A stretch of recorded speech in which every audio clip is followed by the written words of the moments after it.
এটা হচ্ছে আমাদের গাঙ্গিনার জমি। বাংলাদেশের ম্যাক্সিমাম ডিস্ট্রিক্টে ডুবার জমি বা নিচু জমি নামে পরিচিত, তবে আমরা আমাদের আঞ্চলিক ভাষায় গাঙ্গিনা বলে ডাকি। জমিতে এখনও প্রায় হাঁটু অবধি পানি, অর্থাৎ উর পর্যন্ত পানি। উর পানিতেই জমির আগাছা এবং কচুরিপানা পরিষ্কার করে জমিকে ধান চাষের জন্য প্রস্তুত করা হচ্ছে। আমাদের অঞ্চলে ধান চাষকে দুই ভাগে ভাগ করা হয়। প্রথমটা হচ্ছে ব্যুরো ধান, যেটা সেচের পানির উপর নির্ভরশীল, শীতকালে চাষ করা হয়। আর দ্বিতীয় হচ্ছে বাওয়া ধান, যেটা বৃষ্টির পানির উপর নির্ভরশীল, বর্ষাকালে চাষ করা হয়। এখন বর্ষাকাল, অর্থাৎ বাওয়া মৌসুম।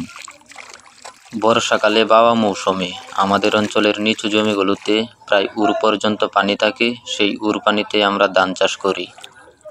এর জন্য মূলত দুইটা পদ্ধতি অবলম্বন করা হয়। তার মধ্যে প্রথম হচ্ছে ধানের জাত নির্বাচন। কিছু কিছু ধান আছে যেই ধান গাছগুলি স্বাভাবিকভাবেই অনেক লম্বা হয়, সেই ধানের জাত নির্বাচন করি।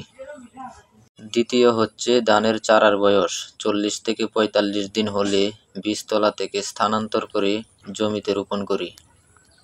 আমরা যখন ডাঙার জমি অর্থাৎ উঁচু জমিতে ধান চাষ করি তখন 20 থেকে 25 দিন বয়সের চারা রোপণ করি। অন্যদিকে নিচু জমির ক্ষেত্রে রোপণ করি 40 থেকে 45 দিন বয়সের চারা।